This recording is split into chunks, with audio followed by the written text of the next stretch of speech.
Hello dear viewers of the Ruslan Belov channel. In today's episode, we will analyze the events taking place on the territory of Ukraine as of December 17, 2025. Over the past 24 hours, many significant events have occurred that deserve our close attention. So let's begin our analysis.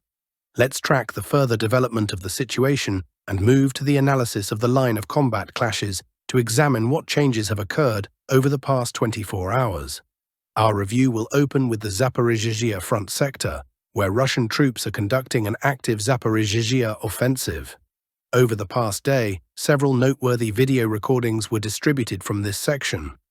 The presented footage was filmed directly on the territory of Zaporizhzhia, and they recorded how Russian reconnaissance detects Ukrainian military objects, after which attacks are carried out against them using apparently Lancet drones.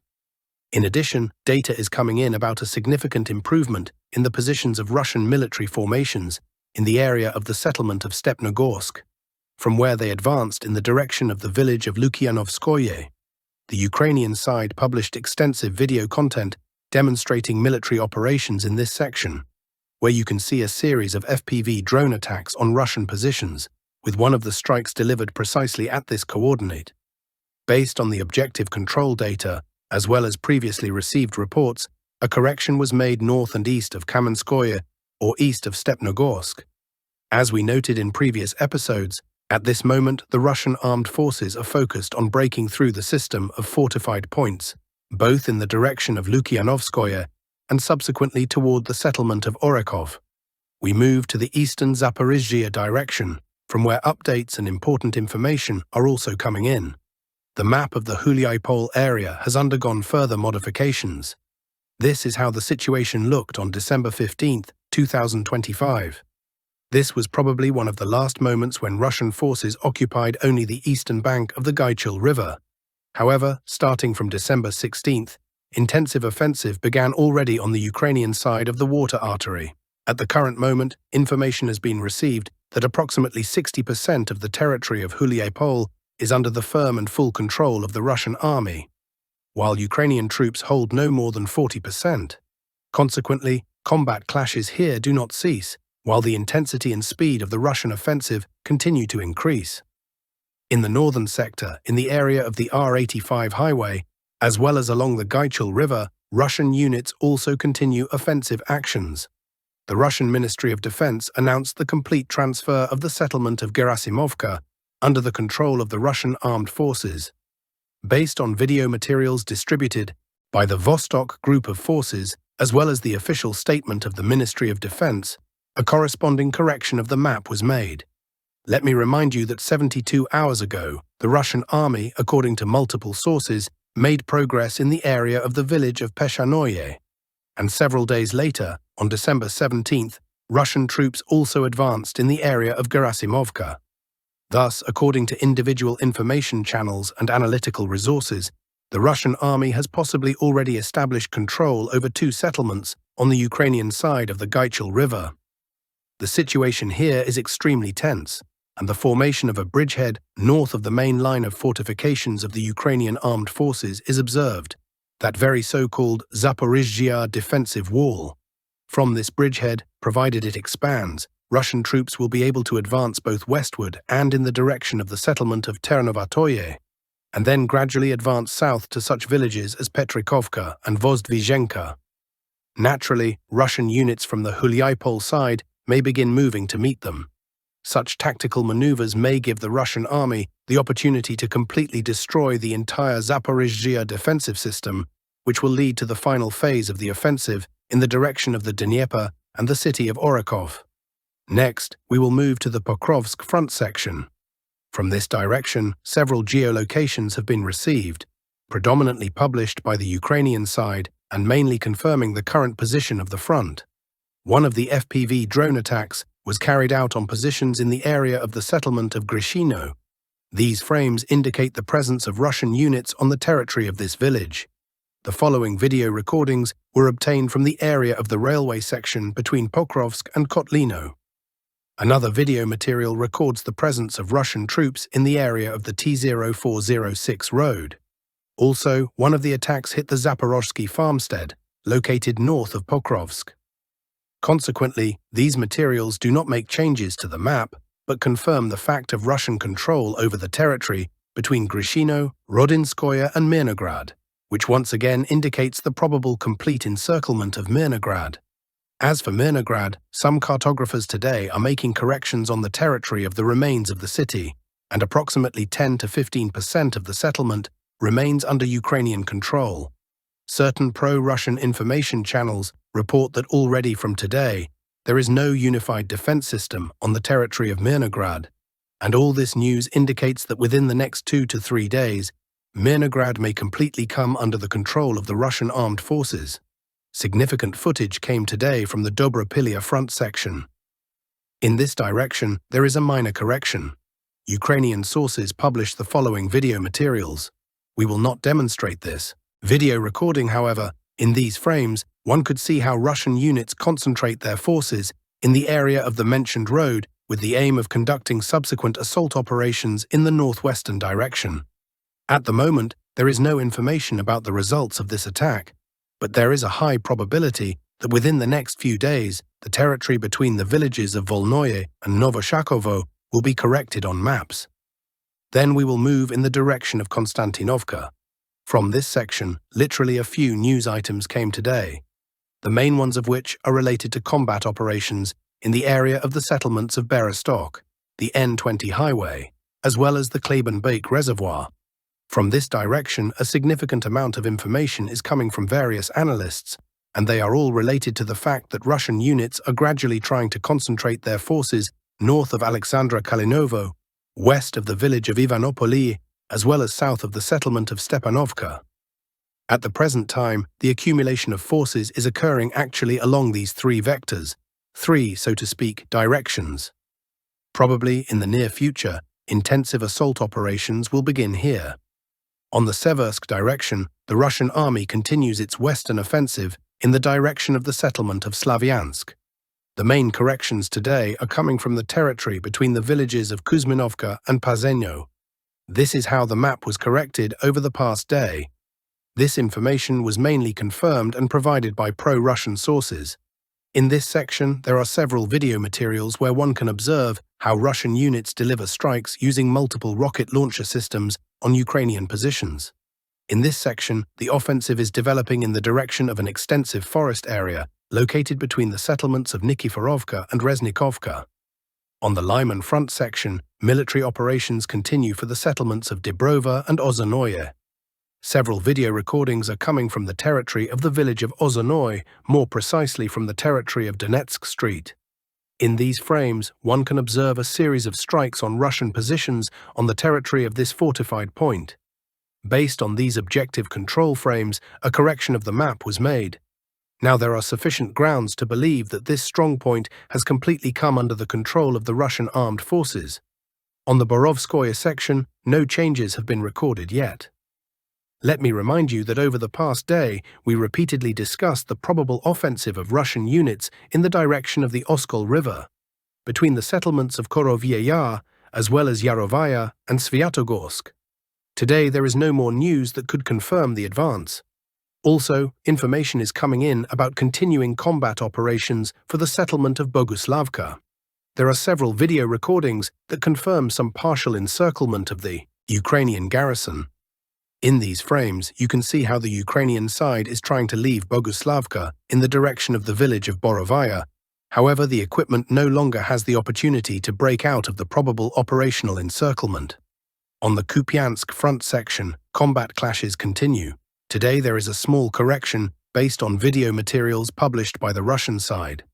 There is a short video recording where one could observe an FPV drone strike on Ukrainian equipment that is moving along the R79 highway north in the direction of Kupyansk, toward its central district.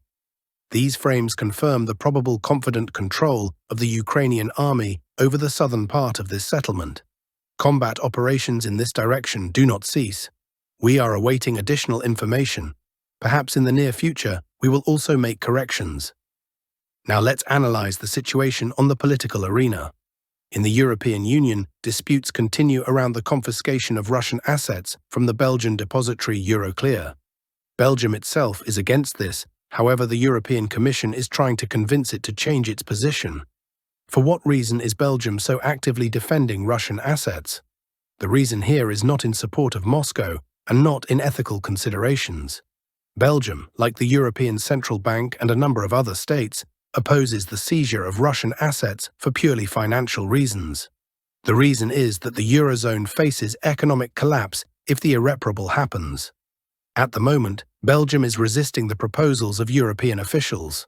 According to information from sources of the publication Politico, the European Union offered Belgium, first, compensation in case of lawsuits and retaliatory actions from Moscow, and last week the Central Bank of Russia already filed a lawsuit against the Belgian depository Euroclear. Moscow demands the return of more than 18 trillion rubles, and this creates a problem for Belgium. The second proposal of the EU to Belgium, in exchange for permission to confiscate Russian assets, consisted of the functioning of a separate security system independently of the total amount of guarantees. The third proposal is the prohibition of transferring funds to Ukraine before providing guarantees. Also, the simultaneous termination of bilateral investment agreements with Russia by all EU capitals was envisaged, so as not to subsequently compensate Moscow for damages. However, Belgium rejected this initiative as well, since it needs additional guarantees to prevent disproportionate risks. At the same time, any attempts to ignore Belgium's demands will be fruitless, and the funds of the Euroclear depository will remain blocked, Belgian officials stated. Indeed, according to the national legislation of Belgium, no one can seize assets stored in its banks and depositories, even if these are assets of foreign clients. At least at the moment this is so, but it cannot be ruled out that the European Union may adopt certain laws, for example, that the Euroclear depository, together with Russian assets, be temporarily transferred under the management of the European Commission or someone else. Such a thing is quite likely in the current situation in the EU. The law can be approved by a majority vote, referring to the fact that it is wartime or to some crisis, reasons Natalia Milchakova, lead analyst at Freedom Finance Global.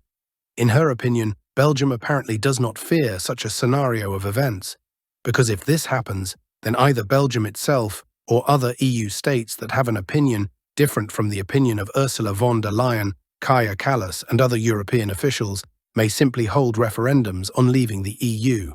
And here the European Union should be afraid, more precisely, its bureaucratic top, says Milchakova.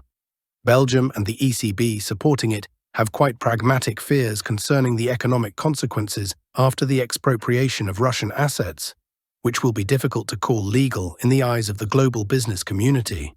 Belgium fears the bankruptcy of Euroclear and the loss of business reputation not only of the depository itself, but also of the country in which foreign owners could previously store assets without problems. But now everything has changed, says Milchakova. Any schemes of direct confiscation of Russian assets in favor of a third party will undermine trust in the European Union and strike a blow to the stability of the national currency, the euro. This will cause a colossal outflow of capital from the Eurozone. EU citizens will feel all the delights of a new wave of inflation growth. The debt burden of countries, which has already reached record sizes, will grow even more and faster. For example, the public debt of the largest economy, the German one, reaches 64% to GDP, or 2.5 trillion euros. France has an even higher public debt, 114% to GDP, or 3.4 trillion euros. Italy's public debt amounts to as much as 144% to GDP, or 3.08 trillion euros. Belgium is among the outsiders in terms of increasing public debt, which has already exceeded 106% to GDP, or 670 billion euros. The IMF is worried that this public debt will continue to grow further. Belgium really does not want to lose its reputation and its financial business because of the EC's decision to steal, essentially, Russian assets. The total public debt of the Eurozone amounts to almost 89% of the Eurozone's GDP. Such a share of public debt in GDP as a percentage is comparable to the share of public debt in Ukraine's GDP. The Eurozone countries have long been living on credit. This is common knowledge.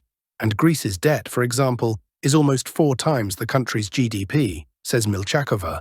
Now in the Eurozone, the economic situation is not the most difficult, but not ideal either. Thus, the Eurozone GDP, although it grew in the third quarter by 1.4% year-on-year, but in relation to the second quarter, the growth was only 0.3%, which indicates stagnation. Industrial production in the Eurozone is also stagnating. Growth in October was only 0.8% in annual terms.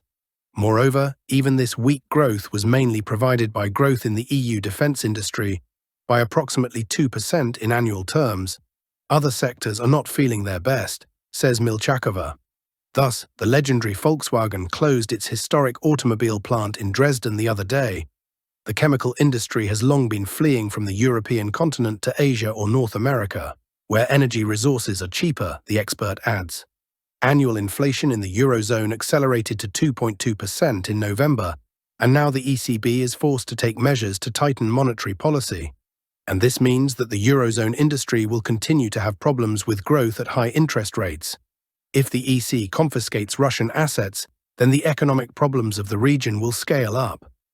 As for the euro exchange rate, it will immediately fall against the dollar and other reserve currencies. There will be less and less trust in the euro. Foreign states, especially BRICS countries, will refuse the euro and stop keeping their reserves in European banks. The Eurozone and the EU will continue to increase debts, especially since as long as the EU exists, it will print euros to issue loans to countries for economic recovery. This means inflation will continue to grow, and production, the real sector, will fall, says Milchakova. In such a stalemate situation, Brussels will have no choice but to ask for help. The expert believes that Trump is unlikely to want to help, so the EC will have to turn to China for help. And the cherry on top, the tendency toward the process of EU disintegration may greatly increase, to the point that even G7 countries may want to leave the EU, for example Italy, which already disagrees with the European Commission regarding the confiscation of assets, and France, in which the coming to power of far-right or nationally oriented parties in the near future cannot be ruled out, says the source. However, Milchakova believes that the EU will at the last moment still come to its senses and will not risk its future because of Russian assets. They will simply remain in Euroclear for an indefinite time, and no one will touch them until better times. That concludes this, dear friends. Thank you for watching, subscribe to the channel, give your likes, and all the best to you.